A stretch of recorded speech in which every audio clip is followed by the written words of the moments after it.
nanti kalau materinya dari sana apa assessment enggak? Nggak bisa. Gimana Pak? Untuk materinya dibantu dari sana atau share screen? Bisa langsung dari narasumber Pak. Kalau dibantu boleh nggak? Oh boleh Pak. Nanti Ya. dibantu panitia. Masih ya Mbak. Sama-sama Bapak.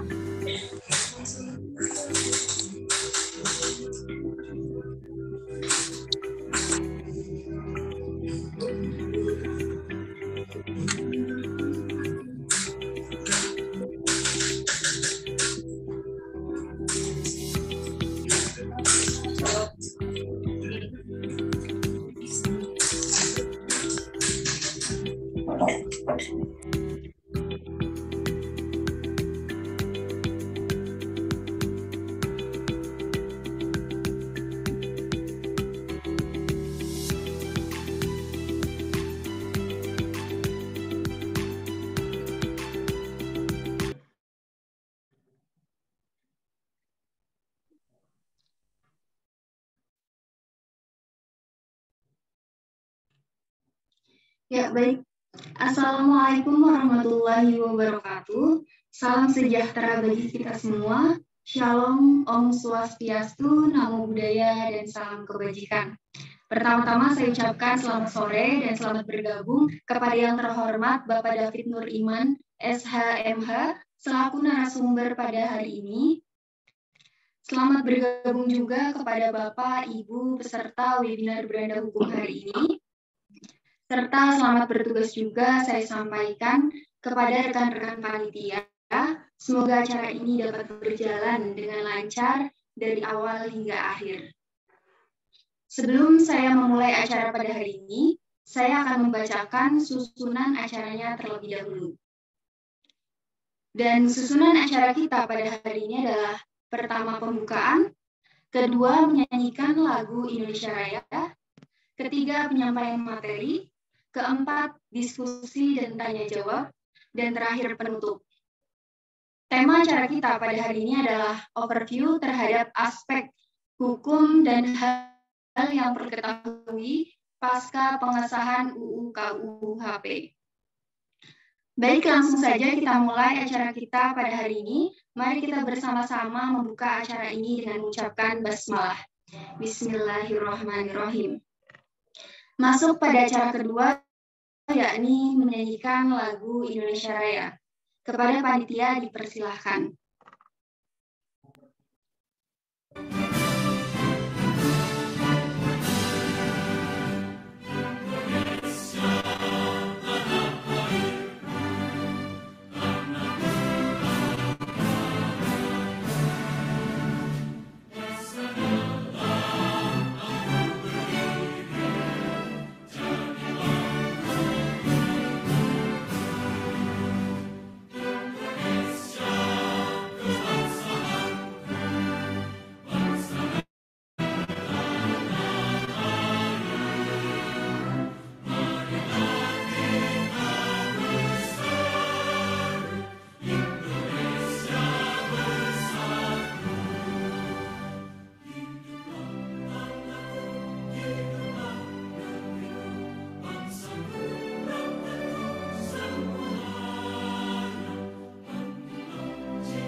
Ya, baik, sudah selesai. Terima kasih panitia. Selanjutnya kita akan foto bersama terlebih dahulu. Kepada Bapak dan Ibu dipersilahkan untuk menyalakan kamera Zoom-nya. Kepada panitia dipersilahkan untuk memulai sesi foto.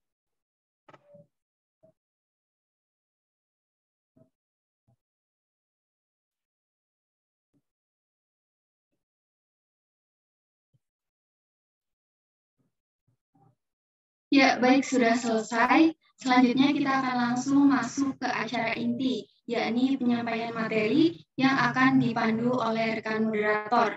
Dan sebelum itu akan saya informasikan terlebih dahulu kepada Bapak dan Ibu bahwa nantinya setelah penyampaian materi akan ada sesi tanya jawab. Bapak dan Ibu dipersilahkan untuk bertanya melalui kolom chat Zoom ataupun bisa langsung raise hand. Dan langsung saja kita masuk pada acara ketiga, yakni penyampaian materi. Kepada rekan moderator Bapak M. Jamil SHMKN, kami persilahkan. Ya, terima kasih rekan MC. Izin saya akan mulai acara sore ini hari ini. Assalamualaikum warahmatullahi wabarakatuh. Waalaikumsalam warahmatullahi wabarakatuh. Selamat sore, salam sejahtera untuk kita semua. Om Swastiastu, Namo Buddhaya, salam kebajikan, salam Pancasila. Yang saya hormati Bapak David Nur Iman SHMH selaku narasumber dalam acara webinar kali ini. Terima kasih banyak Bapak telah meluangkan waktu untuk berbagi ilmu dalam webinar hukum pada pagi hari ini.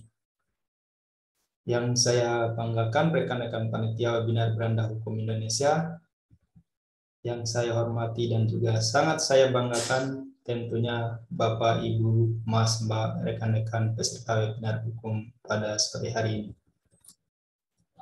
Saya Jamil selaku moderator dalam kegiatan webinar hukum pada sore hari ini.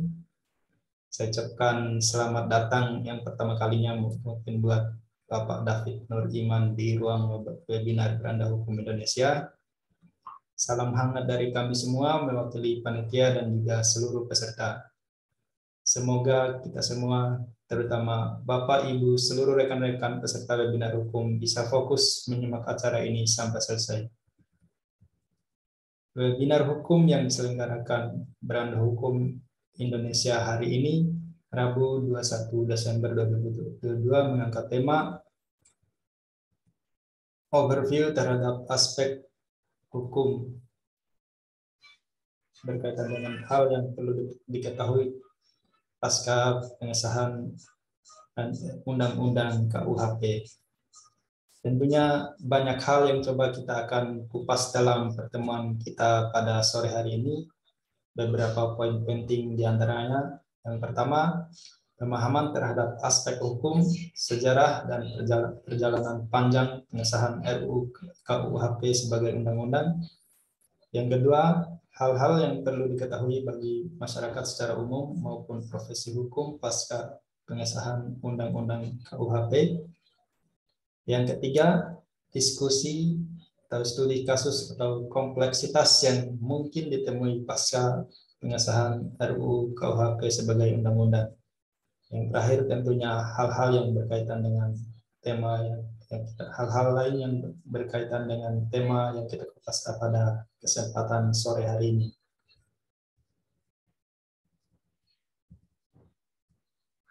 Selanjutnya kita masuk ke acara inti, yakni pemaparan materi yang akan disampaikan oleh narasumber. Kepada Bapak David Nur Iman SHMH selaku kantor yang saat ini merupakan kesehariannya kerja di kantor wilayah Kementerian Hukum dan HAM Provinsi DKI Jakarta. Mungkin kepada Bapak David Nur Iman, waktu dan layar kami persilahkan. Monggo Pak. Ya, terima kasih Pak Moderator, Pak Jamil SHMKN. Kalau mungkin perkenalan sedikit ya. Yang pertama-tama saya mengucapkan terima kasih nih untuk Beranda Hukum Indonesia yang telah menginisiasi kegiatan webinar kita ini terkait sosialisasi pengesahan Undang-Undang KUHP yang baru yang beberapa waktu yang lalu, yang sekitar 6 Desember ya 2022 disahkan oleh DPR, dan paling tidak 30 hari setelah pengesahan nanti akan diundangkan. Ini suatu kegiatan yang sangat luar biasa ya. Jadi sebelum komunitas-komunitas lain mengadakan kegiatan, nah ini Beranda Hukum sudah duluan nih untuk secara proaktif mencari ilmu terkait hal yang baru di dalam KUHP. Kemudian saya ucapkan terima kasih Pak Riko Survival Yubai di SHMKN PSD ya. Mohon maaf Pak, waktu di undangan kan Pak Kanwil, karena Pak Kanwil ada kegiatan yang tidak bisa dilakukan kepada saya. Kemudian juga saya ucapkan juga selamat sore juga kepada peserta kegiatan webinar. Mudah-mudahan nantinya dengan penyampaian ini dapat meningkatkan pengetahuan pemahaman kita sama-sama terkait KUHP yang baru kita sahkan ini.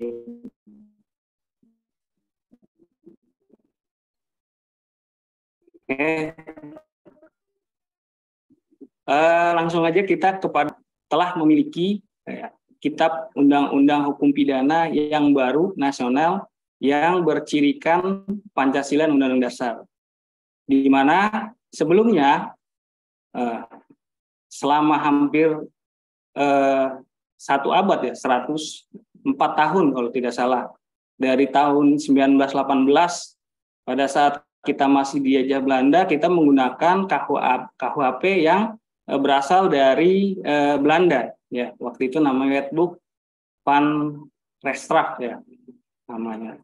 Kemudian ternyata KUHP tersebut pun juga bukan benar-benar murni dari buatan bangsa Belanda, tetapi dari kode penal yang berasal dari Prancis.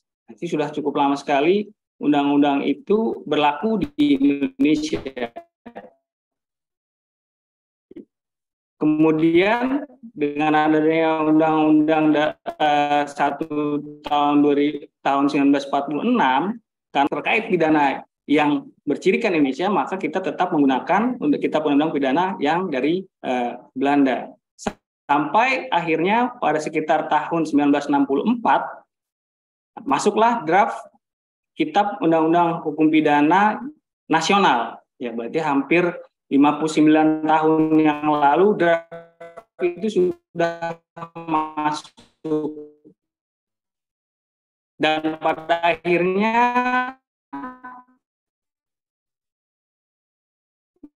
dengan berjalannya waktu cukup lama ya, dengan berbagai macam diperbincangkan, yang dimasukkan, akhirnya pada 6 Desember 2022 akhirnya disahkanlah undang terkait kitab hukum pidana. Nah, dari hukum pidana sebenarnya apa sih yang pengen dimasukkan ya, menjadi perubahan khusus? Apa sebenarnya krusialnya? Boleh ditampilkan slide-nya? Ya, mungkin ini lagi sambil disiapkan, Pak. Bisa buka-buka dulu. Ya. Mengapa kitab undang-undang pidana yang berlaku saat ini perlu dilakukan pembaruan? Ya. Jadi tadi sudah saya sebutkan bahwa berlakunya undang-undang pidana ini adalah warisan dari kolonial Belanda yang nafasnya, tujuannya lebih kepada ke asas retributif, yang artinya adalah pembalasan. Ini tercermin dari isi pasal-pasalnya yang tidak ditemukan terkait tujuan dari pemidanaan, kemudian pedoman pemidanaan. Ya. Nah, untuk itulah maka perlu dibuat undang-undang baru terkait pidana dengan kembali mengkonsolidasi berbagai ketentuan yang telah diatur di undang-undang yang dibuat secara khusus. Namun bukan berarti undang-undang yang telah dibuat secara khusus itu tidak berlaku sama sekali, tetapi diambil core-nya, ya, titik utamanya diambil. Paling tidak ada 5 undang-undang khusus yang dimasukkan ketentuannya di dalam kitab undang-undang pidana saat ini. Kemudian apa yang menjadi misi pembaruan dari kitab undang-undang hukum pidana nasional ini? Paling tidak ada 5 misi yang ingin dicapai dengan adanya kitab undang-undang pidana baru ini. Yang pertama yaitu dekolonisasi, yaitu upaya menghilangkan nuansa kolonial dalam substansi KUHP lama, yaitu dengan mewujudkan keadilan yang sifatnya korektif, rehabilitatif, restoratif. Kemudian dimasukkanlah ketentuan terkait dengan tujuan dan pedoman pemidanaan. Dan terakhir juga adanya alternatif sanksi pidana yang tidak bersifat penjeraan. Nah, nanti di slide di berikutnya akan saya sampaikan beberapa jenis pidana yang sifatnya tidak berupa penjeraan. Karena seperti kita ketahui saat ini terkait pidana di beberapa negara-negara maju sudah tidak lagi melulu diterapkan terkait dengan pidana penjara, dengan adanya pidana pengawasan, pidana denda, dan pidana kerja sosial. Kemudian yang berikut misinya yaitu adalah demokratisasi. Kaitannya adalah dalam perusahaan pasal tindak pidana dalam KUHP sesuai dengan konstitusi, dalam arti juga perumusan pasal tersebut tetap menghormati hak asasi masyarakat sesuai dengan pasal 28J Undang-Undang tahun 1945. Kemudian juga menitikberatkan juga memasukkan pertimbangan-pertimbangan hakim dalam keputusan Mahkamah Konstitusi terkait adanya usulan judicial review terkait beberapa pasal yang ada di KUHP. Kemudian misi berikutnya yaitu konsolidasi, yaitu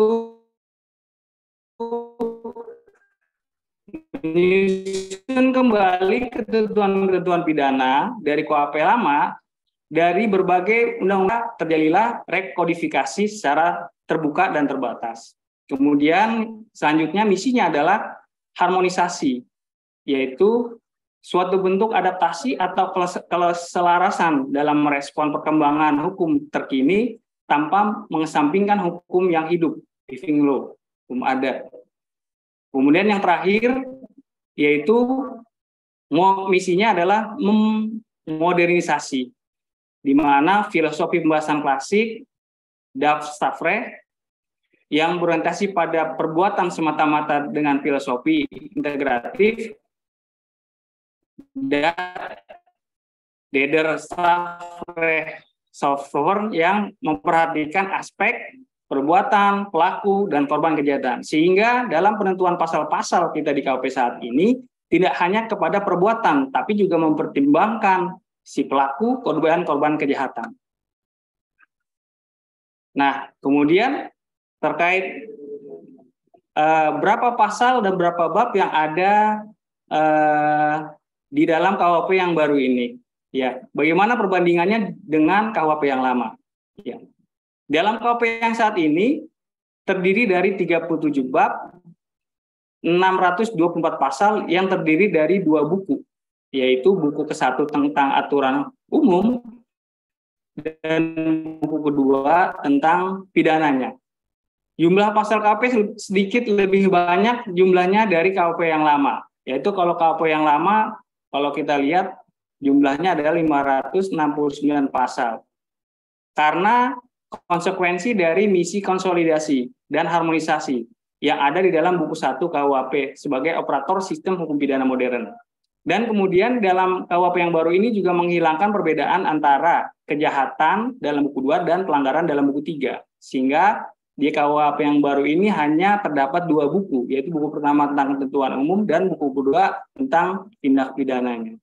Nah, sekarang apa aja sih kelebihan atau keunggulan dari KUHP saat ini yang kita sahkan, yaitu paling tidak ada 17 keunggulan yang bisa kita dapatkan dengan adanya KUHP yang baru. Yang pertama yaitu bertitik tolak dari asas keseimbangan, ya, artinya keseimbangan antara perbuatan pelaku dan korban. Kemudian ada juga keseimbangan antara kepastian dan keadilan. Nah, ini juga dipertimbangkan dalam penyusunan ketentuan dalam KUHP yang baru. Kemudian yang kedua, rekodifikasi hukum pidana yang terbuka dan terbatas. Dalam arti KUHP ini bisa diadakan perubahan, tetapi secara terbatas ditentukan dalam ketentuan dalam undang-undang ini. Seperti contoh misalnya terkait denda. Denda itu ada kemungkinan bisa dirubah dengan adanya PP terkait jumlah nominalnya. Karena di dalam KUHP ini yang disebutkan hanyalah kategori pidananya. Ya, disebutkan kategori 1 sampai kategori 8. Nah, jumlahnya itu bisa berubah sesuai dengan kondisi perkembangan zaman. Kemudian dalam KUHP ini juga ditentukan terkait tujuan pemidanaan. Nanti kita akan sampaikan juga apa sih sebenarnya yang menjadi tujuan pemidanaan yang dirumuskan dalam KUHP ini. Kemudian juga ada pedoman pemidanaan yang menjadi dasar hakim dalam memutuskan suatu tindak pidana. Kemudian berikutnya pertimbangan bagi hakim sebelum menjatuhkan pidana. Apa saja yang bisa dipertimbangkan oleh hakim dalam sebelum memutuskan suatu perkara pidana. Kemudian penentuan sanksi pidana dengan modified DLP method, ya, artinya adalah untuk penentuan besarnya ancaman pidana dalam rumusan ketentuan di dalam KUHP ini menggunakan metode DLP yang dimodifikasi.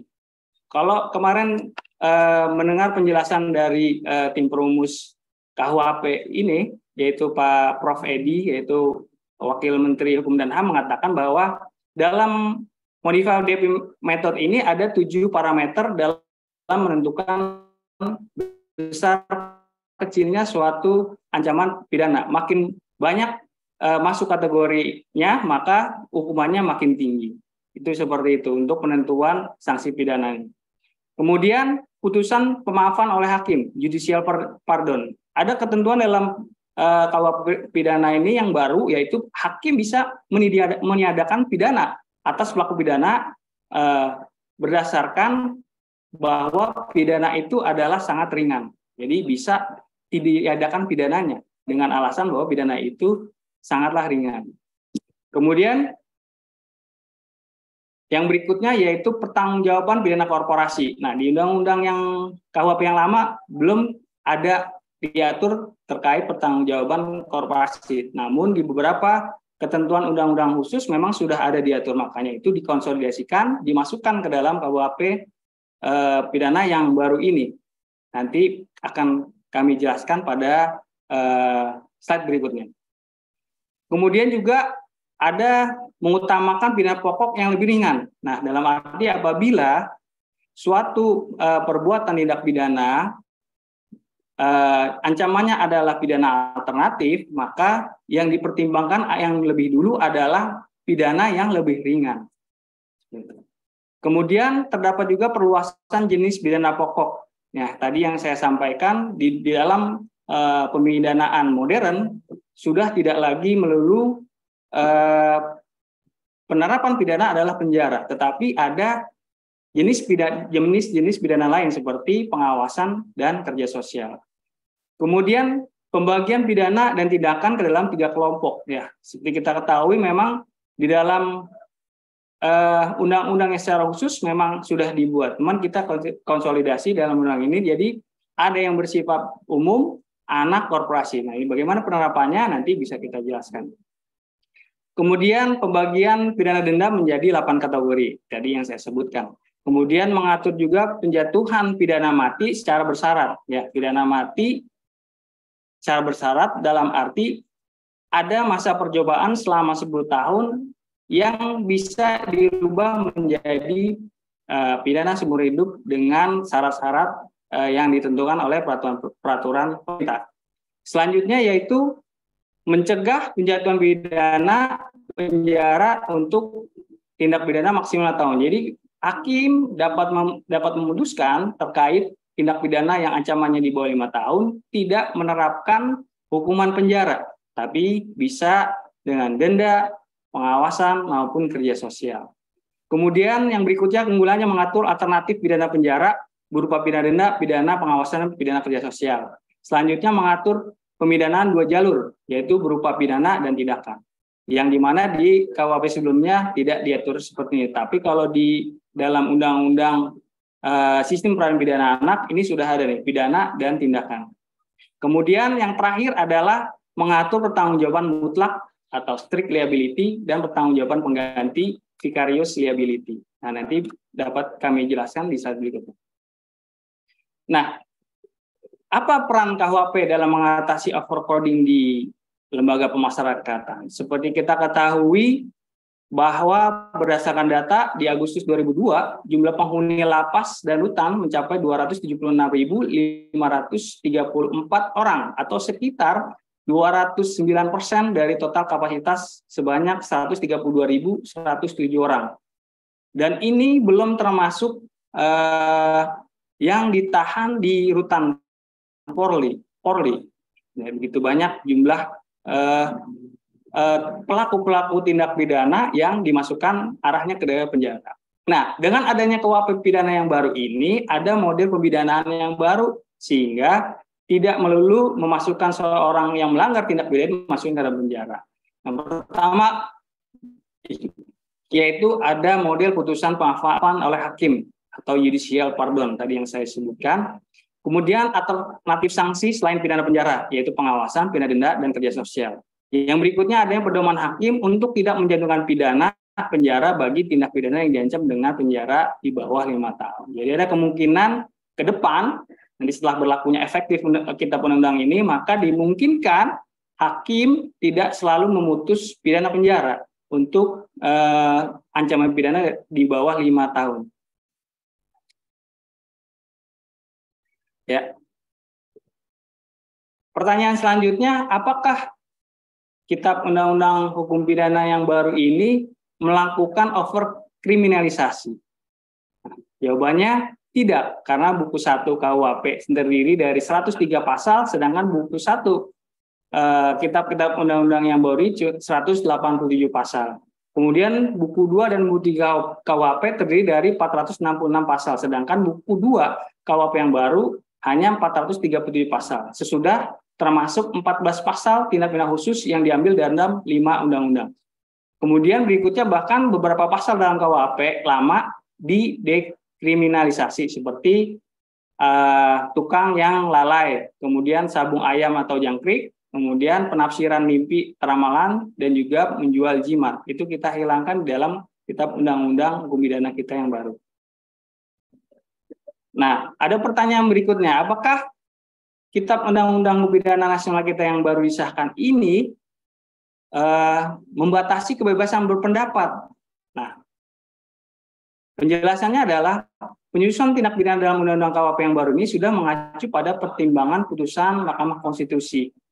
Yang pertama yaitu putusan MK nomor 103/02 tahun 2006 tentang pengujian pasal 134, 136 bis, dan 137 KUHP tentang penghinaan presiden. Penghinaan terhadap presiden selaku pejabat dapat menggunakan pasal 207 KUHP sebagai delik aduan. Ya, jadi dalam kitab undang-undang ini penghinaan terhadap presiden masih dimasukkan, tetapi dia merupakan termasuk delik aduan. Harus adanya laporan dari pribadi si presiden atau wakil presiden. Kemudian putusan MK tahun 2007 pengujian pasal 154 KUHP tentang penghinaan terhadap pemerintah. Perubahan pasal 154 KUHP setuju rumusan pasalnya dengan deliknya delik formil menjadi delik material yang telah disusun secara demokratis. Kemudian putusan MK tahun 2015 pengujian pasal 319 Jungto 316 KUHP tentang penghinaan terhadap pejabat sebagai delik biasa menjadi delik aduan. Ya, kemudian undang-undang yang baru ini juga tidak membatasi, saya kutip lagi, tidak membatasi kebebasan pers. Tidak ada pengaturan tentang delik pers. Ya, jadi kalau terkait pers itu tetap mengacu kepada Undang-Undang Pers, di mana harus melalui kode etik jurnalis. Berikutnya, pertanyaan berikutnya yang ramai, apakah KUHP yang baru ini mengatur ruang privat masyarakat terkait kesusilaan? Ya, menurut Undang-Undang KUHP yang baru ini menyusunnya di mana Indonesia adalah bangsa yang multi etnis, multi religi, dan multikultur, di mana dalam penyusunan suatu ketentuan membutuhkan suatu upaya bersama untuk mencapai kesepakatan dan keseimbangan di tengah kemajemukan bangsa Indonesia. Tidak mungkin memperoleh suatu rumusan yang hanya bisa disepakati oleh satu kelompok saja. Namun diperlukan jalan tengah untuk bisa mengakomodasi masing-masing kepentingan, sehingga pengaturan tindak pidana yang berkaitan dengan ruang privat masyarakat, seperti yang ramai ya di media sosial maupun di berita terkait perzinahan, kemudian juga tindak pidana hidup bersama atau kohabitasi sama levan di luar perkawinan diatur sebagai delik aduan, sehingga hanya dapat diproses secara hukum apabila ada pengaduan dari pihak yang dirugikan langsung, yaitu suami atau istri atau orang tua atau anaknya. Nah, kemudian selanjutnya, bagaimana KUHP setelah disahkan dan berlaku efektif? Apa yang akan terjadi terkait kitab undang-undang ini? Yang pertama yaitu pemerintah diwajibkan untuk membuat peraturan pelaksana selama jangka waktu 2 tahun sejak undang-undang ini disahkan. Kemudian yang kedua yaitu undang-undang ini akan berlaku efektif 3 tahun setelah diundangkan. Ya, jadi kalau saat ini kan belum diundangkan ya, masih disahkan. Paling tidak perkiraan saya Januari 2023 akan diundangkan dan sudah sah. Nah, sesuai dengan peraturan peralihan yang menyatakan bahwa 3 tahun setelah diundangkan baru berlaku efektif. Nah, maka di dalam masa 3 tahun itu adalah masa untuk mensosialisasikan ya ketentuan-ketentuan substansi yang ada di dalam undang-undang ini agar tidak disalah tafsirkan, baik itu kepada aparat penegak hukum maupun kepada masyarakat luas. Nah, tadi sudah disebutkan keunggulan dari penerapan kitab undang-undang yang baru, yaitu adanya perkembangan dalam jenis-jenis pidana. Di mana seperti kita ketahui kalau di kitab undang-undang hukum pidana yang lama itu terbagi ke dalam dua jenis pidana, yaitu pidana pokok dan pidana tambahan. Di mana pidana pokok terdiri dari pidana mati, penjara, kurungan, denda, dan tutupan. Kemudian pidana tambahannya yaitu pencabutan hak tertentu, perampasan barang tertentu, dan pengumuman putusan hakim. Nah, di kitab undang-undang pidana yang baru ini adanya perluasan jenis-jenis pidana yang akan diterapkan kepada mereka yang melanggar tindak pidana, yaitu menambahkan dengan pidana pengawasan dan pidana kerja sosial. Kemudian untuk pidana tambahannya menambahkan adanya pembayaran ganti rugi, pencabutan izin tertentu, dan pemenuhan kewajiban adat setempat. Kemudian mengeluarkan pidana mati menjadi pidana yang bersifat khusus, ya, bukan pidana pokok tapi pidana yang bersifat khusus yang diatur dalam ketentuan-ketentuan yang khusus. Nah, kemudian juga menambahkan adanya tindakan yang terdiri dari konseling, rehabilitasi, pelatihan kerja, perawatan di lembaga, dan atau perbaikan akibat tindak pidana. Ya, seperti itu adalah perkembangan dari jenis pidana yang bisa diterapkan pada saat nanti berlakunya kitab undang-undang pidana yang baru nanti. Nah, selanjutnya tadi sudah saya sampaikan bahwa kitab undang-undang hukum pidana ini memasukkan pertanggungjawaban korporasi dalam ketentuannya, di mana di dalam kitab undang-undang hukum pidana yang lama belum diatur. Namun dalam berbagai peraturan undang-undang yang sifatnya khusus ada juga pertanggungjawaban korporasi. Nah, di undang-undang ini diatur dalam pasal 45 sampai 50 yang menyatakan bahwa korporasi merupakan subjek tindak pidana. Korporasi mencakup badan hukum yang berbentuk perseroan terbatas, yayasan, koperasi, badan usaha milik negara, badan usaha milik daerah, atau yang disamakan dengan itu, serta perkumpulan baik yang berbadan hukum maupun tidak berbadan hukum, badan usaha yang berbentuk firma, persekutuan komanditer, atau yang disamakan dengan itu sesuai dengan ketentuan peraturan undang-undangan. Nah, jadi bentuk-bentuk itulah yang bisa mempertanggungjawabkan jawaban apabila ada indikasi pelanggaran perbuatan pidana. Kemudian, bagaimana terkait pertanggungjawabannya? Nah, kemudian diatur pertanggung atas tindak pidana oleh korporasi sebagaimana dapat dikenakan kepada korporasinya, pengurus yang mempunyai kedudukan fungsional, pemberi perintah, pemegang kendali, dan atau pemilik manfaat korporasi.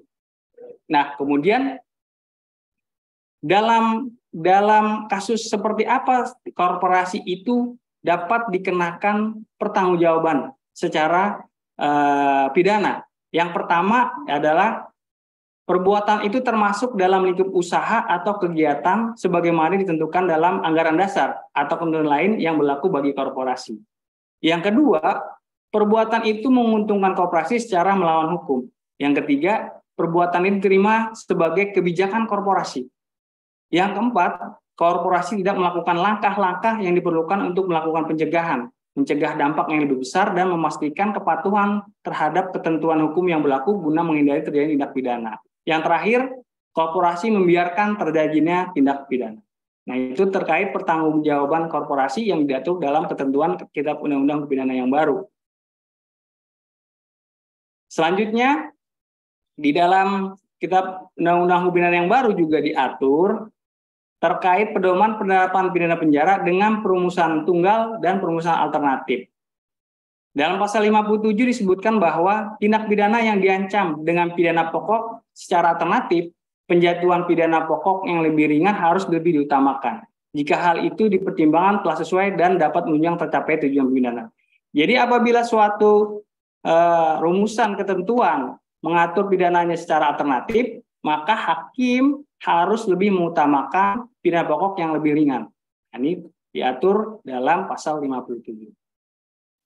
Kemudian selanjutnya juga diatur bagaimana terkait pemberatan pidana. Dalam pasal 58-nya disebutkan bahwa faktor-faktor yang menjadi pertimbangan hakim dalam memberatkan suatu perbuatan dijatuhi pidana, yaitu perbuatan itu dilakukan oleh pejabat yang melakukan tindak pidana sehingga melanggar kewajiban jabatan yang khusus atau melakukan tindak pidana dengan menyalahgunakan kewenangan, kesempatan, atau sarana yang diberikan. Kemudian yang kedua, perbuatan itu menggunakan lambang-lambang negara, bendera negara, lagu kebangsaan pada waktu melakukan tindak pidananya. Dan yang ketiga yaitu adanya pengulangan tindak pidana. Kemudian juga diatur terkait kategorisasi pidana denda. Ya, jadi di sini ada pengkategorian pidana denda dari kategori 1 yang jumlahnya 1 juta rupiah sampai dengan kategori 8 yang jumlahnya 50 miliar. Nah, jadi nanti kalau di rumusan pasal ancaman pidana dendanya tidak disebutkan nominalnya, tetapi disebutkan kategorinya. Dan ini sebagai dimungkinkan nanti ada perubahan disesuaikan dengan perkembangan zaman dengan nilai inflasi atau dan sebagainya sehingga disesuaikan dengan perkembangan zaman.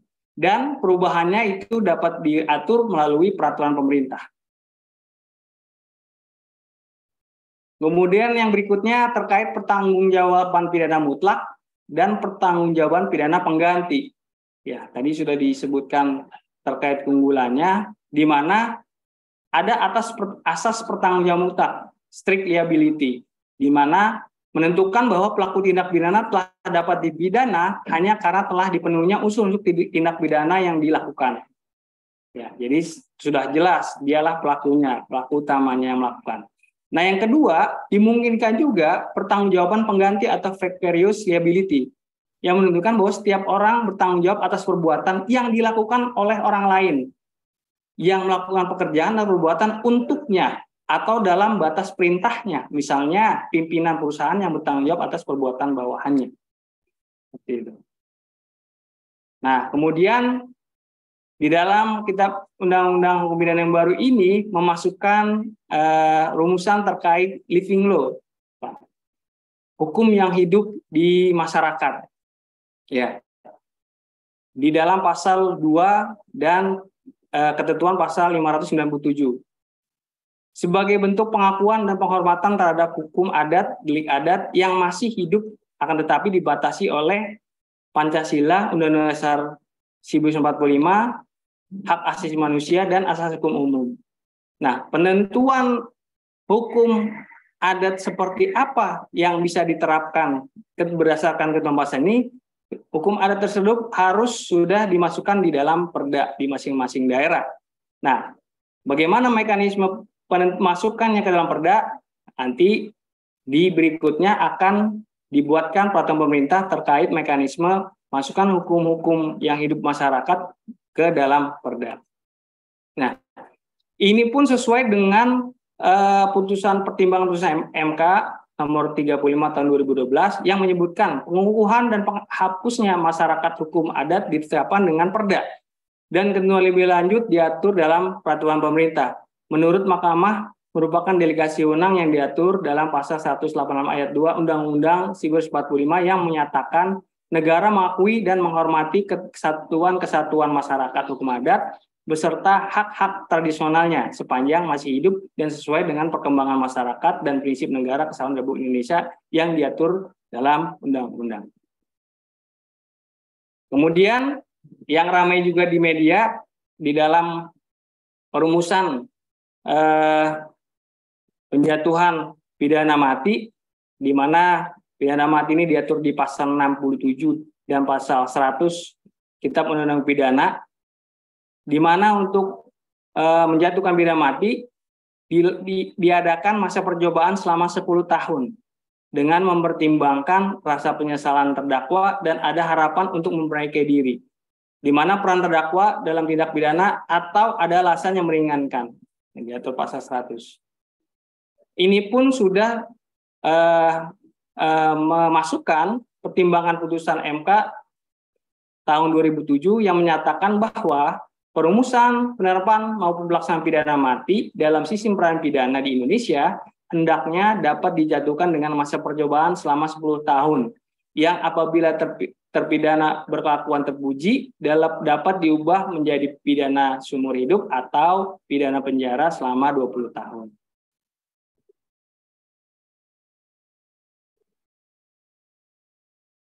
Ya, selanjutnya yaitu terkait pasal penghinaan presiden, wakil presiden dalam Kitab Undang-Undang Kepidana baru ini diatur dalam 218. Bagaimana mengenai pengaturannya? Tidak dimaksudkan untuk menghidupkan kembali pasal 134 KUHP lama tentang penghinaan presiden yang telah dianulir oleh Mahkamah Konstitusi, tetapi justru mengacu pada pertimbangan dan putusan MK tahun 2006 mengenai pasal 207 KUHP yang menyatakan bahwa dalam hal penghinaan ditujukan kepada presiden dan atau wakil presiden selaku pejabat tidak bisa dituntut dengan pasal penghinaan terhadap penguasa umum, tapi sebagai delik aduan. Jadi tidak bisa serta-merta langsung diproses, tapi harus ada pengaduan dulu dari presiden atau wakil presiden. Kemudian pasal ini tidak membatasi demokrasi, ya, dan kebebasan berpendapat karena pasal 18 ayat 2 KUHP secara tegas telah membedakan kritik dan penghinaan dan menegaskan bahwa kritik dimaksudkan untuk kepentingan umum sehingga tidak bisa dipidana. Kemudian ketentuan ini selaras dengan pengaturan penghinaan terhadap kepala negara sahabat dan juga merupakan pemberatan dari penghinaan terhadap warga negara biasa dan penghinaan terhadap pejabat. Pasal ini menutup kemungkinan dilaporkannya penghinaan presiden atau presiden oleh relawan atau simpatisan presiden atau wakil presiden karena hanya presiden dan wakil presiden yang dapat mengajukan pengaduan.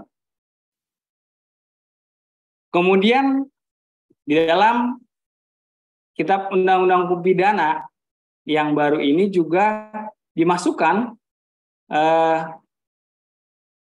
tindak pidana yang menyatakan dirinya memiliki kekuatan gaib untuk mencelakakan orang lain, diatur di pasal 252. Penjelasannya bahwa Kitab Undang-Undang Pidana ini tidak pernah mengatur tentang pidana santet, ya, tidak mengatur akibat dari perbuatan pidana santet. Yang dipidana adalah pengakuan memiliki kekuatan gaib yang dapat menimbulkan penyakit, kematian, atau penderitaan mental atau fisik.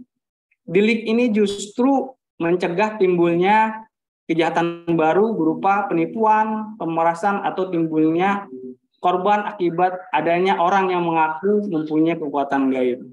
Pasal ini juga melindungi religiusitas yang terkandung dalam sila pertama Pancasila. Kemudian delik ini bersifat delik formil, ya, tidak memerlukan adanya suatu akibat, di mana larangan hanya perbuatan saja tanpa memperhatikan adanya akibat.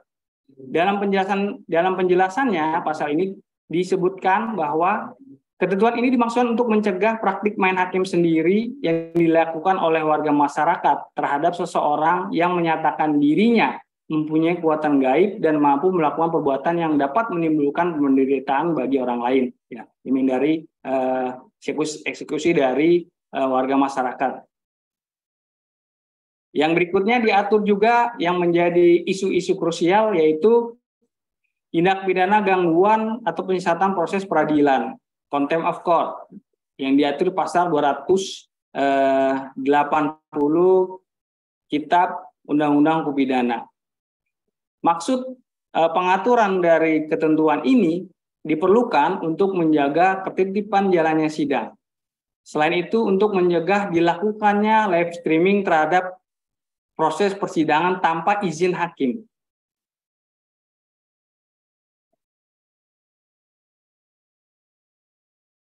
Kemudian juga untuk melindungi integritas dan wibawa pengadilan, di mana tidak mengurangi kebebasan pers untuk mempublikasi berita setelah persidangan. Selanjutnya diatur juga pasal krusial, yaitu diatur terkait penodaan agama di pasal 300 Kitab Hukum Pidana. Mengapa ini masih dimasukkan ke dalam pengaturan kitab undang baru? Karena mengingat Indonesia adalah negara yang multi religi, di mana diharapkan agar tidak terjadi perbuatan main hakim sendiri. Ketentuan KUHP sesuai dengan pasal 20 ayat 2 Konvensi Internasional Hak Sipil dan Hak Politik yang telah diratifikasi melalui Undang-Undang Nomor 12 Tahun 2005 dan pasal 5 Undang-Undang PNPS Nomor 1 Tahun 1965 tentang pencegahan penyalahgunaan penodaan agama. Perbuatan yang dilarang dalam pasal ini adalah apabila menunjukkan permusuhan, kebencian, dan hasutan untuk melakukan permusuhan, kekerasan, atau diskriminasi terhadap agama dan kepentingan lain. Pada penjelasan pasal ini disebutkan bahwa setiap perbuatan atau pernyataan tertulis maupun lisan yang dilakukan secara objektif, terbatas untuk kalangan sendiri, atau bersifat ilmiah mengenai sesuatu agama atau kepercayaan yang disertai dengan usaha untuk menghindari adanya kata atau susunan kalimat yang bersifat permusuhan, pernyataan kebencian atau permusuhan, atau hasutan untuk melakukan permusuhan, kekerasan, diskriminasi, atau penodaan bukan merupakan tindak pidana menurut pasal ini. Jadi tidak dikenai pidana. Kemudian pasal krusial berikutnya yaitu terkait tindak pidana penganiayaan hewan yang diatur di pasal 337 ayat 1 Kitab Undang-Undang Hukum Pidana, yang sebenarnya bukan merupakan tindak pidana yang baru karena sudah diatur sebelumnya di pasal 302 di Kitab Undang Pidana yang lama, yaitu tentang tindak pidana penganiayaan ringan terhadap hewan. Ketentuan ini masih diperlukan dan telah diberikan penjelasan bahwa tujuan yang dimasukkan dengan tujuan yang tidak patut apabila dilakukan untuk tujuan yang tidak patut, antara lain untuk konsumsi ilmu pengetahuan, penelitian, dan medis. Jadi tidak dipidana apabila ditujukan untuk konsumsi ilmu pengetahuan untuk penelitian dan medis. Kemudian pasal krusial berikutnya yang diatur yaitu di pasal 408, yaitu tentang tindak pidana mempertunjukkan alat pencegah kehamilan kepada anak. Nah, penjelasannya adalah bahwa ketentuan ini bukan merupakan hal baru, di mana sebelumnya telah diatur dalam pasal 534 dan pasal 535 di KUHP lama tentang tindak pidana menunjukkan alat pencegah kehamilan. Ketentuan ini ditujukan untuk melindungi anak dari perilaku seks bebas. Nah, terkait tindak pidana ini ada pengecualian apabila penyampaian informasi dan atau peragaan alat, obat, atau cara konservasi yang dilakukan oleh tenaga kesehatan dan tenaga lain yang terlatih di tempat dan dengan cara layak untuk kepentingan program KB, pencegahan PMS, pendidikan, dan ilmu pengetahuan. Jadi untuk pengecualian ini tidak dipidana. Kemudian pasal 28 Undang-Undang Nomor 52 Tahun 2009 tentang perkembangan pendudukan dan pembangunan keluarga melarang juga telah melarang perbuatan ini kepada umum. Yang selanjutnya, nah ini yang paling menyita perhatian masyarakat sampai PBB, kemudian negara lain juga memberikan komentar, yaitu terkait tindak pidana perzinahan yang diatur pasal 411, kemudian kohabitasi pasal 412, serta perkosaan dalam pasal perkawinan, dalam pasal 473. Tujuan penerapan pasal ini di dalam kitab undang-undang pidana ini adalah sebagai pengejawantahan nilai-nilai masyarakat Indonesia dan penghormatan terhadap lembaga perkawinan. Namun, diadakan pembatasan di mana ketentuan ini adalah delik aduan yang hanya dapat diproses bila ada pengaduan dari pasangan, suami istri, atau orang tua, atau anak. Dan pengaduan tidak wajib diikuti dengan pengajuan gugatan percaya seperti dalam pasal 284 Kitab Undang yang lama. Tujuannya juga adalah untuk mencegah terjadinya main hakim sendiri oleh masyarakat.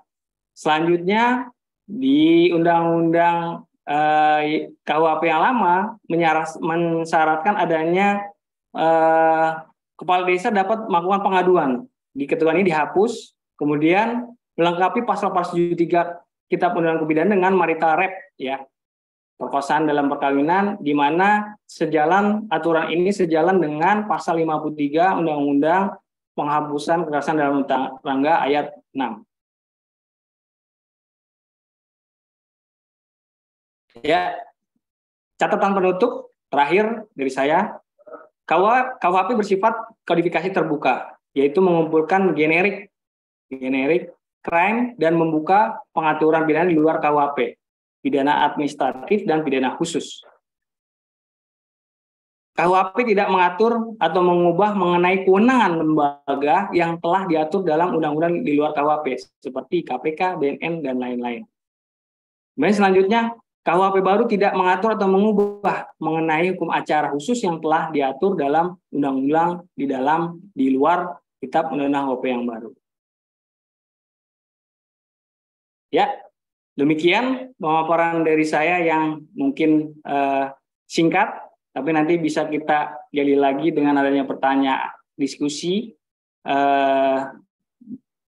yang akan dipandu oleh moderator. Itu aja yang bisa saya sampaikan. Waktu saya kembalikan kepada moderator. Ya, terima kasih atas pemaparan yang sangat luar biasa dari Pak David. Tentunya ini diskusi yang sangat menarik karena ini masih hangat, baru beberapa saat lalu disahkan oleh di DPR RI sebagai undang-undang. Mudah-mudahan ini langkah awal, walaupun ada plus minusnya, tapi ini juga merupakan suatu kesyukuran kita sudah punya undang-undang nasional hasil karya anak bangsa, tidak lagi mengikuti kolonial intinya. Mungkin ada halnya yang ingin ditanyakan oleh peserta, bisa langsung menanyakan melalui tombol raise hand atau melalui room chat.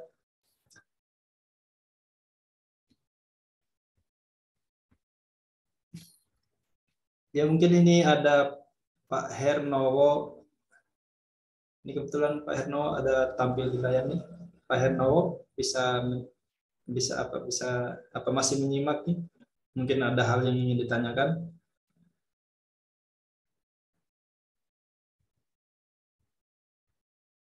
Pak Hernowo, atau ingin berkomentar terkait tema yang kita kupas ini?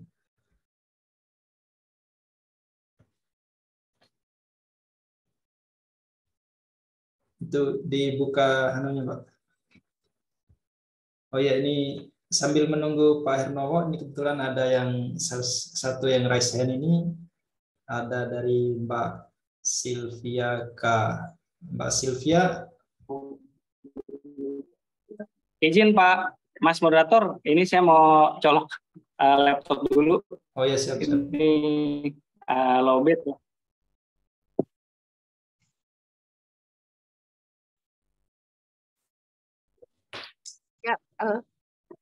Ya, Mbak Setia, mungkin nanti tunggu sebentar, nanti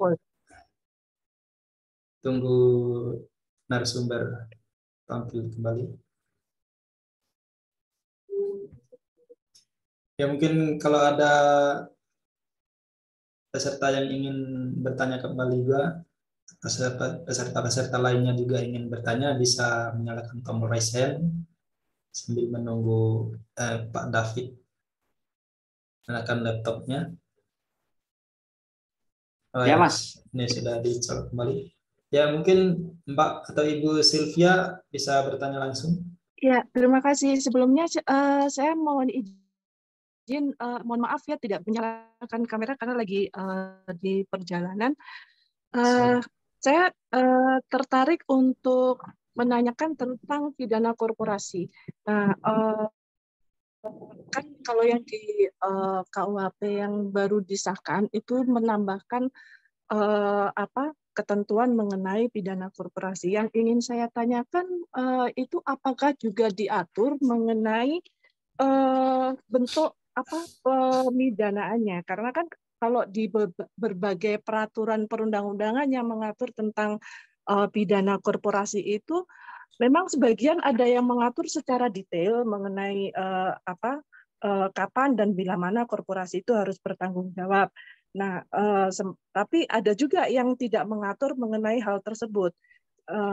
Tentunya ketidakjelasan tersebut bisa menyulitkan aparat penegak hukum dalam menentukan siapa yang paling bertanggung jawab apabila nanti terdapat tindak pidana korporasi.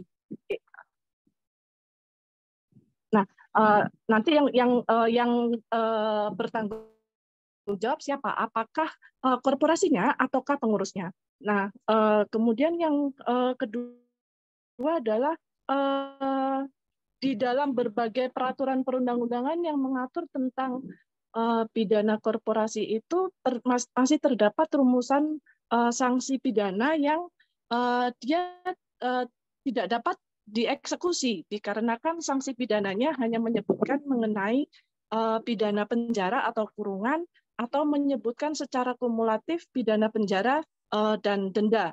Pidana penjara dan denda kumulatif ya.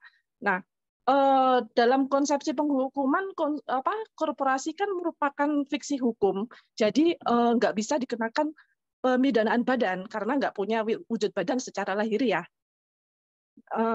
Oleh karenanya kan jelas tidak dapat dipidana dengan pidana penjara atau kurungan. Nah, ini bagaimana KUHP ini memandang hal tersebut?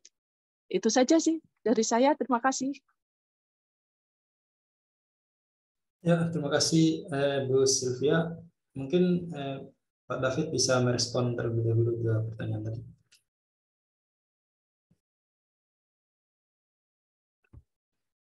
langsung jawab nih, Mas Moderator. Oh iya, iya. Sambil menunggu mungkin ya.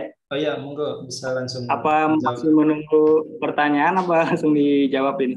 Mungkin langsung dijawab dulu aja sambil menunggu pertanyaannya. Ya. Terima kasih nih Ibu Sylvia ya terkait pertanyaan pertanggungjawaban korporasi. Ya.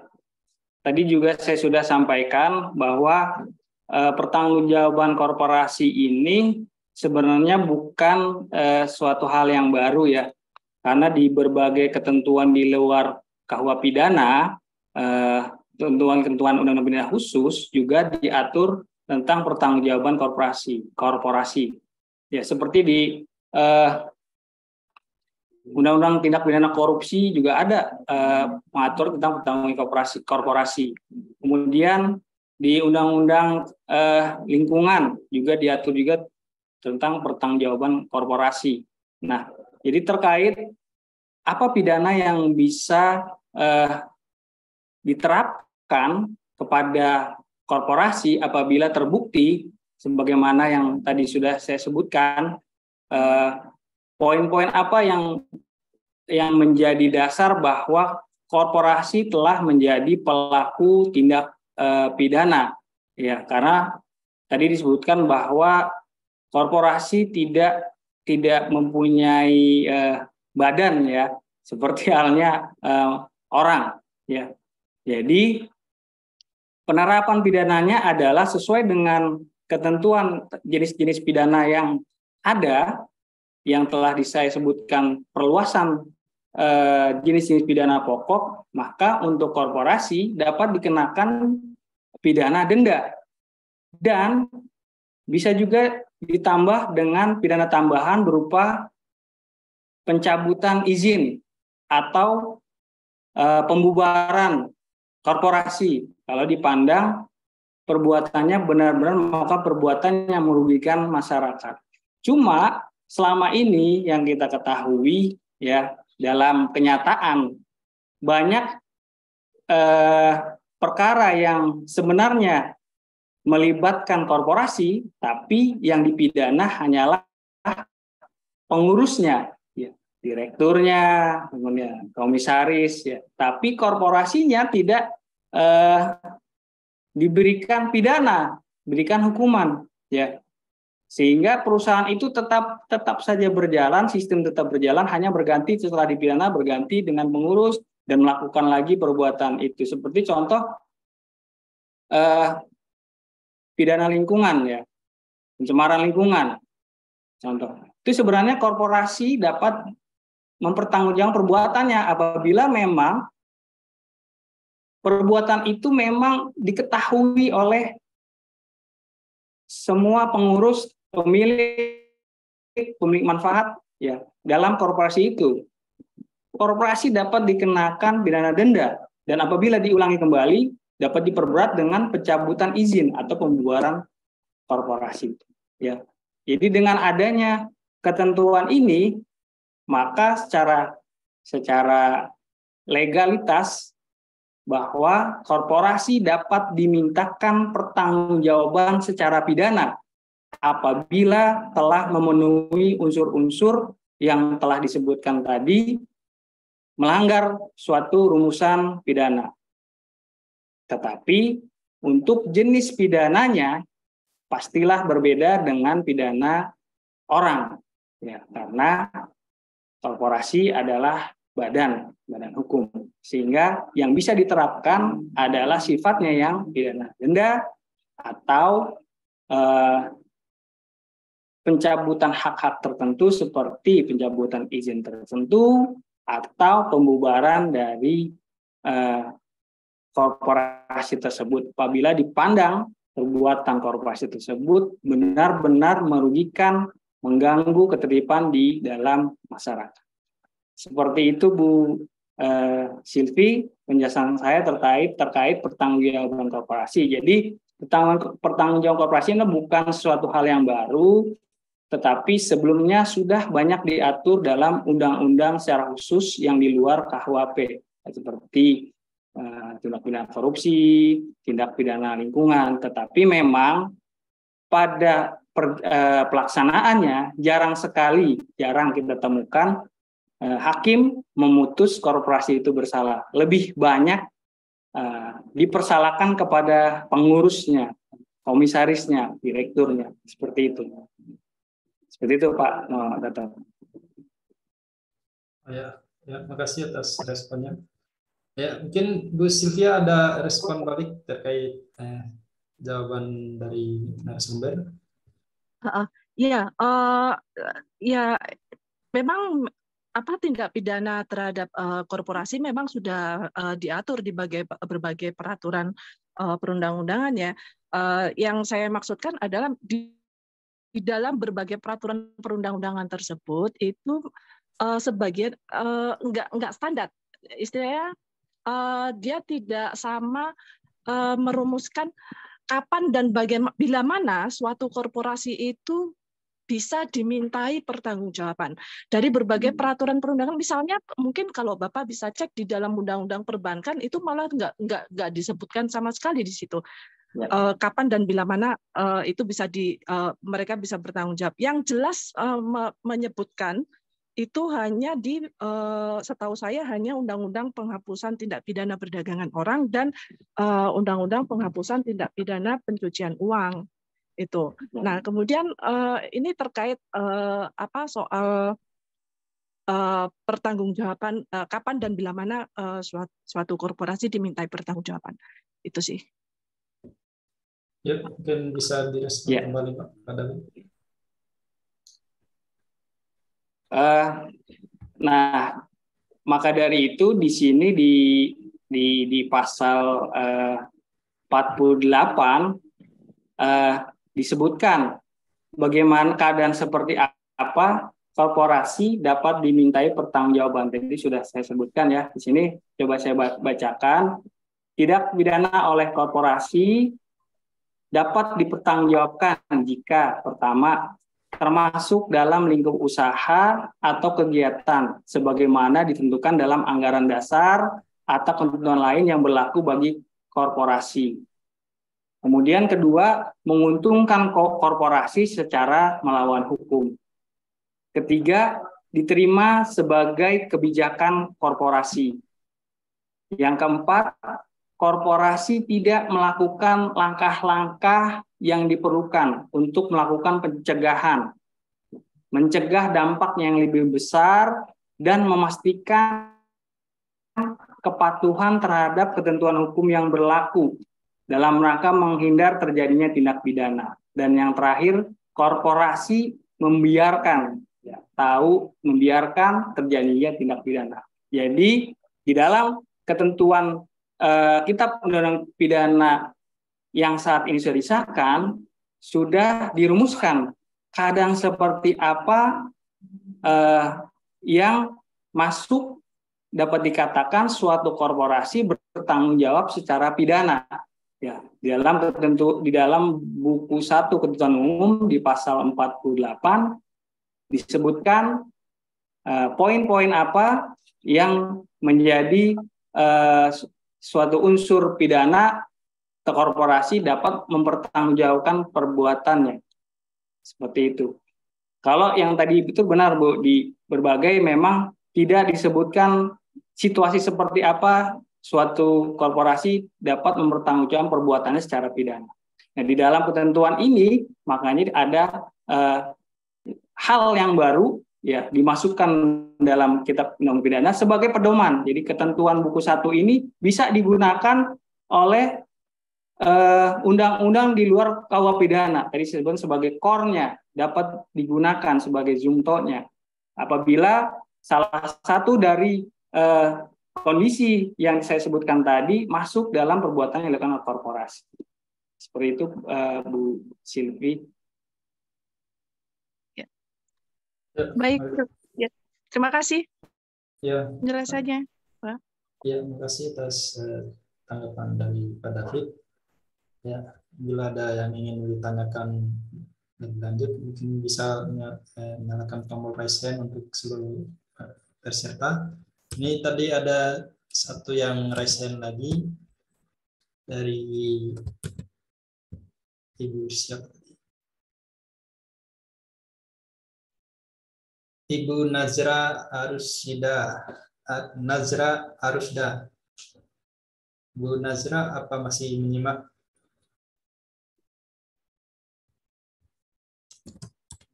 Bu Nazra, ya monggo bertanya Bu.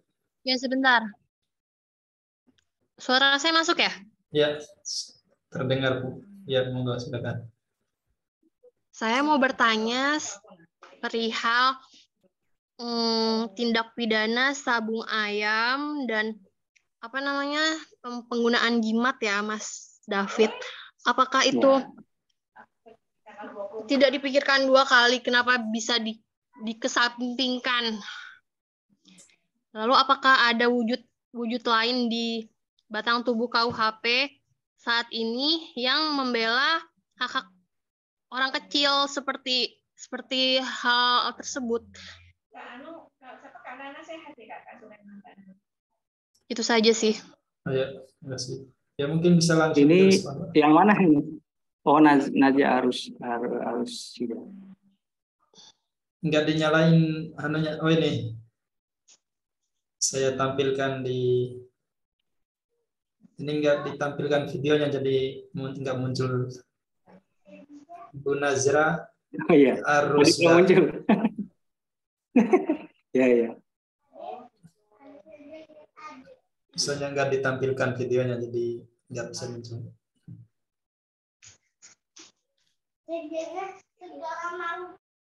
Ya mungkin bisa langsung direspon Pak terkait pertanyaan. Ya. Oke, jadi dari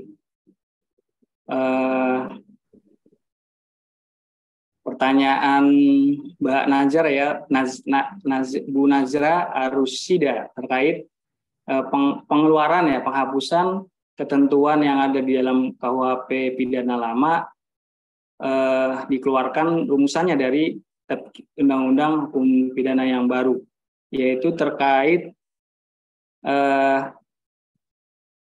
sabung ayam atau jangkrik dan menjual jimat ya.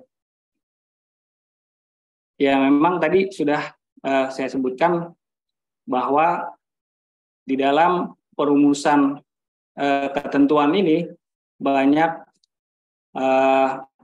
pertimbangan-pertimbangan yang dijadikan alasan suatu rumusan itu dikeluarkan atau dimasukkan menjadi yang baru, di mana Indonesia seperti kita ketahui adalah multi etnis, multi agama. Nah, kemudian terkait mengenai menjual jimat, ya, saya kira nanti masuknya memang dikeluarkan, tapi masuknya jadi nanti di yang tadi saya sebutkan yang terkait gaib ya, dimasukkan di rumusan situ. Kemudian juga masuk juga di penipuan ya, ini dari penipuan. Jadi kalau misalnya jimatnya tidak berhasil, nanti bisa dimasukkan ke penipuan seperti itu. Kemudian terkait sabung ayam atau jangkrik, padahal di situ termasuk rumusan di perjudian ya, kalau memang ada perjudiannya di situ, dan mungkin kedepannya nanti dimasukkan tidak di dalam KUHP Perdata, KUHP Pidana, tapi dimasukkan ke dalam Perda, dalam arti masuk ke ketertiban umum seperti itu. Jadi dikeluarkan dari Kitab Undang-Undang Pidana, tapi dimasukkan di masing-masing pemerintah daerah, karena di pemerintah daerah juga ada yang seperti bukan adat ya, kebiasaannya untuk menyabung ayam ya. Memang di beberapa daerah ada itu, cuman di daerah lain itu masuk perbuatan yang melanggar, karena di situ ada unsur, biasanya ada unsur perjudian, maka itu diserahkan nanti dibuat di dalam perdanya saja. Seperti itu terkait dekriminalisasi beberapa ketentuan di dalam Kitab Undang-Undang Hukum Pidana yang lama. Itu Mbak Nazra. Ya, terima kasih atas tanggapannya. Ya, mungkin ini ada pertanyaan sebelum masuk pertanyaan dari para peserta. Kira-kira apa sih yang perlu diperhatikan oleh berbagai macam profesi, mungkin misalnya notaris, advokat, terkait hadirnya KUHP yang baru ini, Pak? Mungkin apa hal-hal penting yang perlu diperhatikan? Mungkin bisa direspon, Pak. Ya. Kalau terkait notaris ya, memang notaris kalau kita lihat dari bidang tugasnya lebih kepada bidang perdata ya, lebih membantu negara di dalam pembuatan akta otentik bagi masyarakat ya, lebih ke perdata. Cuma memang perlu diingat juga ada beberapa ketentuan-ketentuan yang dalam pelaksanaannya bisa menyangkut terkait notaris. Ya, kebetulan saya selain penyuluh hukum di kantor wilayah, saya sekretariat di Majelis Pengawas Wilayah, Mas Jamil, di kantor wilayah Kementerian Hukum dari Jakarta. Jadi sedikit banyak saya tahu persoalan-persoalan yang terjadi yang banyak dilaporkan oleh masyarakat terkait perilaku jabatan notaris yang tidak sesuai dengan kode etik dan jabatannya sebagai notaris. Ya. Jadi kalau terkait KUHP paling tidak ada beberapa misalnya yang masuk, misalnya pemalsuan ya. Yang pidana masuk pidana, walaupun memang kalau di Majelis Pengawas Wilayah itu tidak menyidangkan terkait adanya pelanggaran pidana, tapi lebih ke pelanggaran jabatan dan pelanggaran kode etik. Tapi kalau terkait dengan KUHP mungkin yang bisa masuk itu biasanya pemalsuan ya, laporannya bahwa si yang termasuk pihak dalam akta tersebut tidak merasa menghadap kepada notaris, misalnya seperti itu. Tanda tangannya tidak pernah melakukan tanda tangan, seperti itu. Kemudian yang sering juga biasanya terkait laporan yang umum itu paling tidak kalau di notaris itu di majelis pengawas itu ada 3 ya, terkait pembuatan akta PPJB yang sering jadi masalah. Kemudian kedua terkait pembuatan akta RUPS ya, kalau nggak salah itu banyak. Jadi padahal di situ notaris lebih bersifat akta parti ya, jadi cuma mengesahkan saja apa yang dilaksanakan oleh si corporate ya, jadi dia cuma mengesahkan saja. Kemudian yang satu lagi terkait waris. Nah ini tiga masalah ini nih. Tapi kalau menyangkut ke pidana ya paling biasanya pemalsuan, misalnya penipuan, terus penggelapan ya, seperti itu yang perlu diperhatikan di dalam aturan, karena nanti pengaturannya sudah pasti akan berbeda dengan pasal-pasal yang ada di KUHP lama. Di sini kan ada pengaturan yang baru terkait jabatan notaris. Terus juga tadi, apakah notaris bisa disebut sebagai pejabat yang dapat dikenakan pemberatan? Nah, tadi kan ada pemberatan pidana ya, apakah bisa dinyatakan sebagai pejabat yang bisa barang? Bisa jadi bisa dikenakan pemberatan kalau memang dia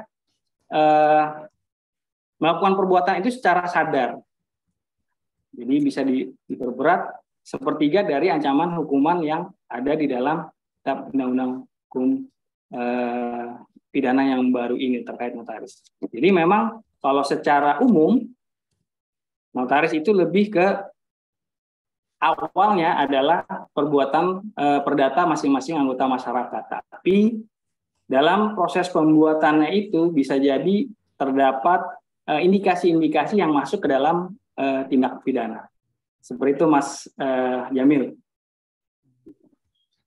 Ya, makasih atas responnya, Pak. Ini ada pertanyaan dari Pak Arandi di room chat bertanya, bagaimana ukuran keberhasilan jimat itu, Pak? Tentang ukuran keberhasilan jimat itu seperti apa? Kan bisa cara mengukurnya itu mungkin. Diterangkan juga nggak gimana? Jadi Ya, ya. Kalau ukuran keberhasilan kan kalau ini seperti janji ya. Kalau di dalam perjanjian ya, kalau di dalam perdata itu perjanjian ya. Jadi kalau misalnya pegang ini, melakukan hal ini, nanti bisa ini seperti itu. Jadi ya ukuran keberhasilannya janji itu apakah bisa terlaksana atau tidak, seperti itu mungkin ukurannya ya. Jadi janji-janji ini terpenuhi apa enggak nih? Ya, ini masuk berarti kalau misalnya tidak terpenuhi bisa jadi masuk ke penipuan ya. Menjanjikan sesuatu tapi tidak terlaksana. Masuknya ke penipuan, padahal ya nggak berkhasiat lah gitu Pak. Yang merasakan ya yang pembeli itu kan. Cuman memang masalahnya pembelian jimat itu kan tidak ada hitam di atas putih ya. Permasalahannya berbeda kalau kita membeli sesuatu barang ya, pasti di situ ada tulisannya nih bahwa barang ini.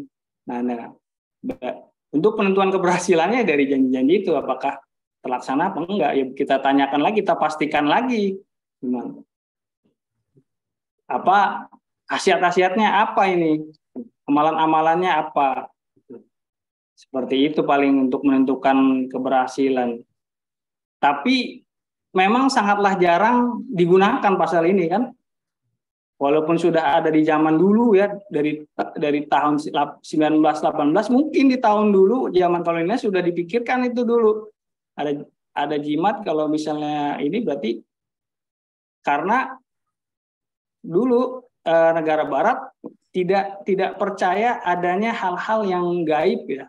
Sana lebih rasional, sehingga dimasukkan pemikiran rasionalnya itu ke dalam rumusan peraturan perundang-undangan dulu waktu adanya rumusan pasal ini dulu waktu di KUHP.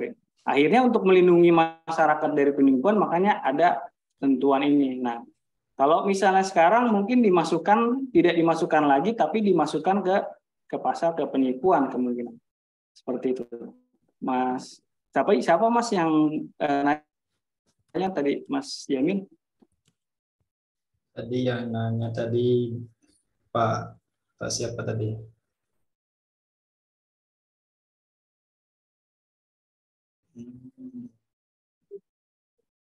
Oh Pak Randi. Pak Randi. Oh iya. Pak Randi. Cuman kadang-kadang pasti akhirnya kan menuntutnya malu biasanya orang yang beli terus tidak berhasil, dia juga malu biasanya.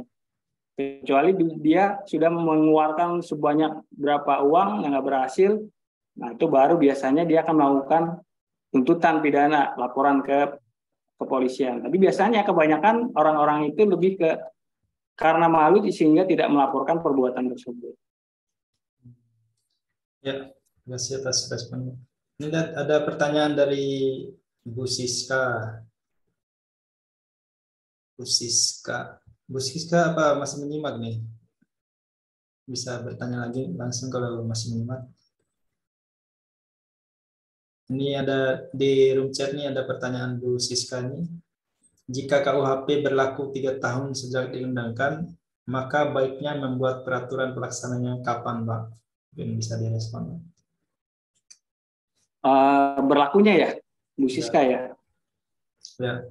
Kira-kira baiknya membuat peraturan pelaksananya kapan? Itu pertanyaannya. Oh gitu. Bu Siska menanyakan terkait peraturan pelaksananya ya.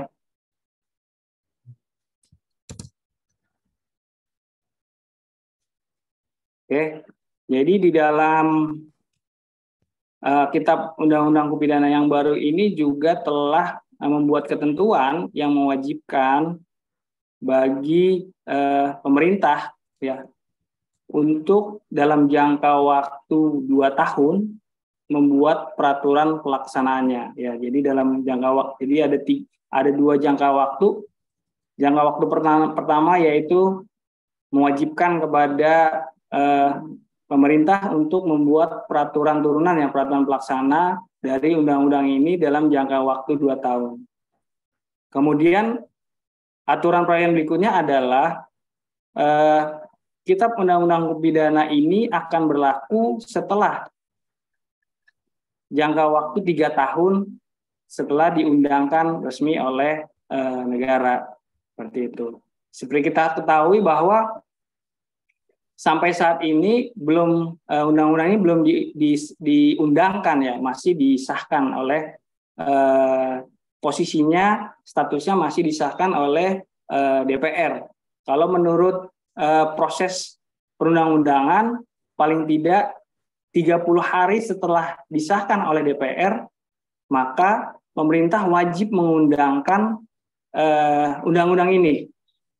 Dan akan tetap berlaku walaupun dalam waktu 30 hari Presiden tidak menandatangani peraturan undangan ini. Seperti itu.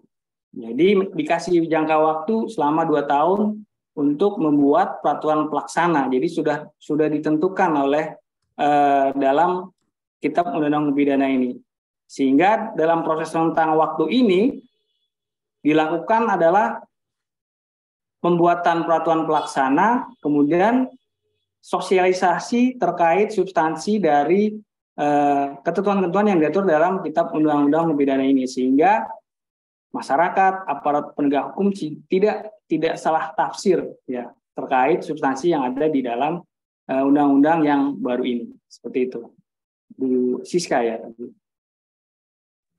Ya, terima kasih atas responnya. Ini di room chat juga ada pertanyaan dari Bu Rania Duhman. Bu Rania, apa masih menyimak? Mungkin kalau mau bertanya langsung bisa bertanya langsung di forum. Kalau masih menyimak, Bu Rania, apa masih menyimak? Ini di room chat, ini ada pertanyaan Bu Rania. Untuk ancaman pidana 5 tahun tidak selalu dikenakan hukuman kurungan penjara, tadi dikatakan dalam pemaparan. Lalu bentuk lain dari efek jera selain kurungan badan apa saja? Apakah jelas diatur di pasal-pasal secara detail, Pak? Mungkin untuk jabatan notaris atau PPAT untuk ancaman pidananya. Mungkin dari bisa Bu Rania ya. Bu Rania ya. Iya, mohon izin Rania. untuk Ya. kameranya Bapak lagi di jalan. Jadi ini kan untuk undang-undang jabatan itu kan kalau ada ancaman 5 tahun maka ada sanksi pidana 5 tahun walaupun divonisnya 2 tahun ataupun 3 tahun. Nah, untuk yang dampaknya dari jabatan itu pripun Bapak untuk yang KUHP yang baru ini? Seperti dipaparkan tadi kan untuk 5 tahun tidak harus dengan kurungan tapi bisa dengan apakah itu juga diatur secara detail mana yang ada untuk kerja sosial apa bisa dijelaskan Pak, dan itu dampaknya pripun untuk jabatan notaris dan PPAT? Ya, mungkin bisa dijelaskan, Pak. Matur nuwun. Ya, sama-sama.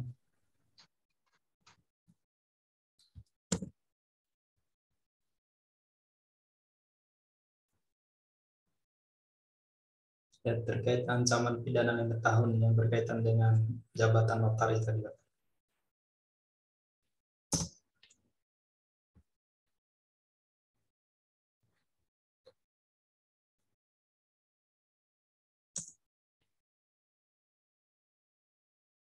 Sumbernya masih menyimak.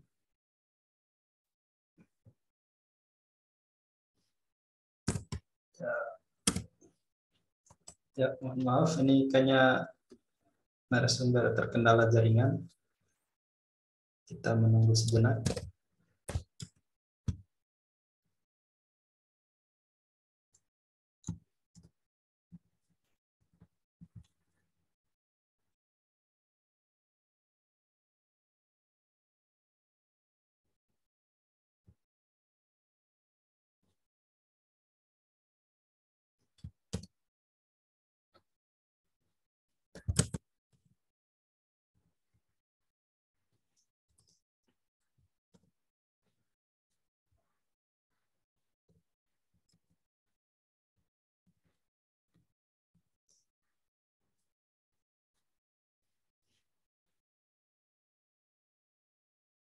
Ya, mungkin panitia bisa berkoordinasi dengan narasumber.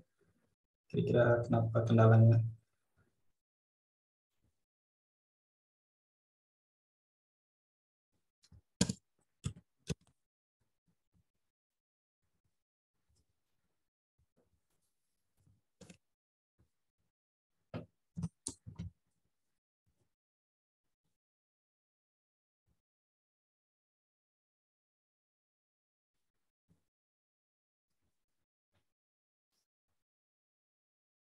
Ya, mohon maaf.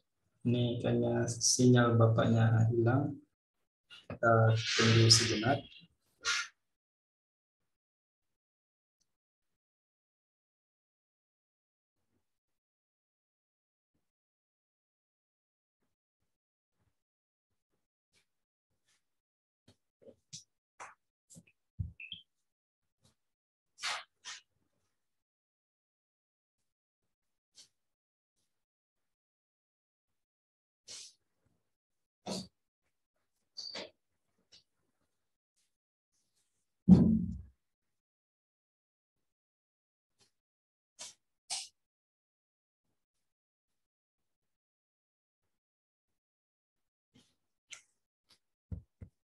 Ya, untuk narasumbernya sedang proses gabung kembali. Mudah-mudahan tidak ada kendala lagi setelah beliau masuk nanti.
Ya, Pak David sudah masuk kembali. Nah, ini sudah ada beberapa pertanyaan yang masuk di room chat-nya, Pak. Mungkin saya bacakan dulu aja ya, Pak. Suranya belum dibuka. Oke, ya maaf Mas nih, ada gangguan teknis. Ya, ini ada pertanyaan dari yang mungkin direspon dulu terkait pertanyaan Bu Rania tadi terkait ancaman pidana 5 tahun yang berkaitan dengan jabatan notaris tadi. Ya. Oh, yang tadi ya Mas ya, yang hukuman 5 tahun ya.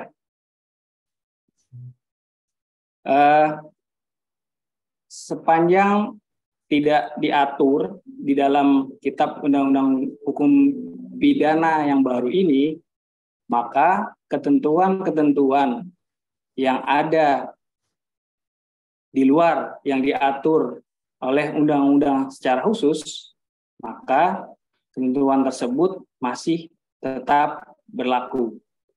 Terkait model atau jenis pemidanaannya, ya, dengan adanya ketentuan umum yang ada di buku 1 di dalam ketentuan ini, maka tadi sudah disebutkan apabila ancaman hukumannya di bawah 5 tahun, maka hakim dalam hal ini dapat memutus pidana selain dari pidana penjara, ya, seperti tadi ada denda, pengawasan, atau kerja sosial. Bagaimana kaitannya dengan jabatan notaris? Jadi kalau di jabatan notaris itu ditentukan bahwa ancaman hukumannya bukan putusan pidananya. Ya. Jadi tetap digunakan adalah ancaman hukuman pidananya. Jadi apabila ancaman hukuman pidananya 5 tahun, maka ketentuan terkait jabatan notaris masihlah tetap berlaku. Seperti itu. Karena di dalam Kitab Undang-Undang Hukum Pidana ini tidak diatur terkait secara khusus terkait jabatan notaris. Jadi lebih ke pemidanaan secara umum. Yang diatur beberapa ketentuan khusus yang diambil core-nya, yaitu ada 5, paling tidak ada 5 undang-undang tindak pidana khusus, ya, yaitu tindak pidana korupsi, tindak pidana teroris, tindak pidana pencucian uang, tindak pidana narkotika, dan satu lagi tindak pidana pelanggaran HAM berat, ya. Jadi itu diambil core-nya di dalam ketentuan ini, diatur core-nya. Tapi selain itu tidak merubah dari ketentuan di luar KUHP. Yang dipakai adalah ketentuan di buku 1-nya, ketentuan umum. Jadi dalam penerapannya bisa disesuaikan dengan ketentuan di buku 1 tadi. Dengan jenis-jenis pidana pokok yang tidak melulu harus di pidana penjara. Hakim dapat mempertimbangkan hal-hal tertentu sehingga tidak diberikan pidana penjara. Tapi kalau di dalam ketentuan terkait pelanggaran jabatan bahwa akan diberhentikan secara tidak hormat karena perbuatan yang diancam dengan hukuman 5 tahun ke atas, maka yang tetap diambil adalah ancaman hukumannya tersebut, bukan putusan pidananya. Seperti itu terkait pelanggaran yang melibatkan notaris atau PPAT. Jadi yang menjadi patokan adalah ancamannya, karena ada beberapa ketentuan juga hanya menetapkan bahwa dipidana dengan jumlahnya atau 5 tahun. Model penentuannya adalah ancaman, jadi bisa jadi diputusnya tidak 5 tahun, di bawah 5 tahun, tetapi yang diambil adalah sebagai pertimbangan untuk memberikan hukuman disiplin adalah ancamannya. Seperti itu, Bu Rania tadi ya, Bu Rania, Mas Jamil ya. Ya, Bu Rania. Ya, terima kasih atas responnya. Ini selanjutnya ada pertanyaan Rizal Al-Husaini. Ini pertanyaan, Pak. Apakah undang-undang yang baru... Halo, Mas Jamil. Halo, apa bisa didengar, Pak? Halo? Halo? Pak David, apa suara saya terdengar?